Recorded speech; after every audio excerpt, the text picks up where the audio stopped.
everyone, it's your favorite techbrarian, Mrs. Ledford. We're going to go over some Seesaw basics today. What you're looking at is my sample class and my sample student. All of you could go up here to the corner. You will see your name, and when you click on your name, you will have a drop-down menu. That drop-down menu will have your classroom teacher and all of your specials teachers listed there. What you're seeing now is all of the classes I have, which is each of your classes. So you can toggle between each class. When you toggle into Mrs. Ledford's class, you always want to go over to the activities. That's where I post my lessons. And I think most of your teachers will either post in the journal or in the activities section. So let's check out some tools. I'm going to go to the add button. When I post, I usually have a template or a green rectangle that says add a response. That's how you're going to respond to my lessons. But if you wanted to send me something special, or you wanted to send, say, Mrs. Marsh something special, you would go up to this green button and add, and you're going to post work. And you would know which folder you're in by the name on the side.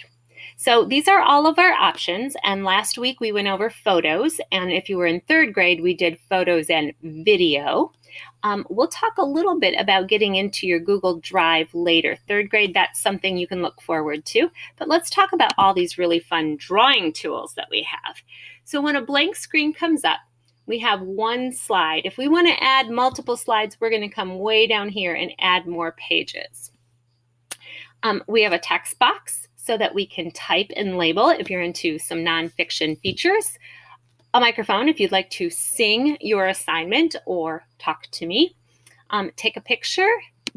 Here we can add some shapes in, which we are going to do later, and change our background. And if we want to link to a video or a different website, that's super important. And here, these little guys down here, these quotation marks, allow you to tell me about what you drew.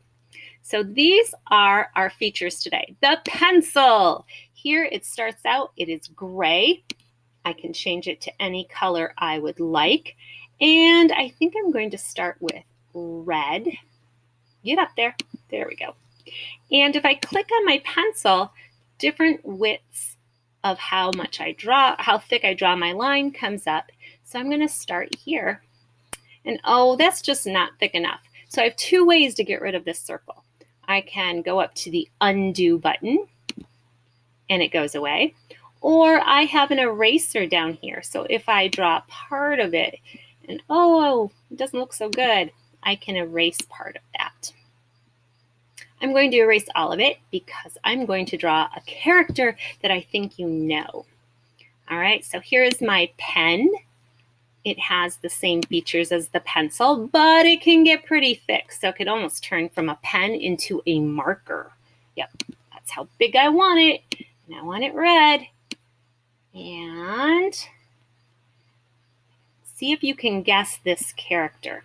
All right, now I would like green, and I would like it just a little bit smaller. He is a main character of a book where he's always hungry. There's my hint. He's always hungry. And he's eating food and food and food. And by the end of the book, he just doesn't look like this.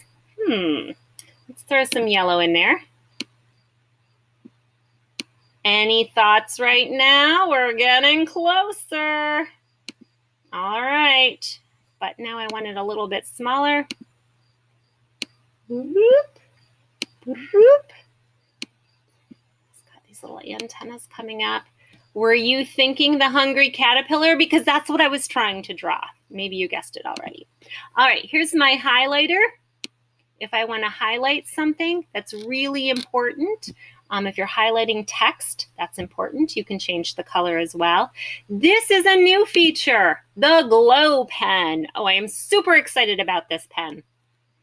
And let's try red.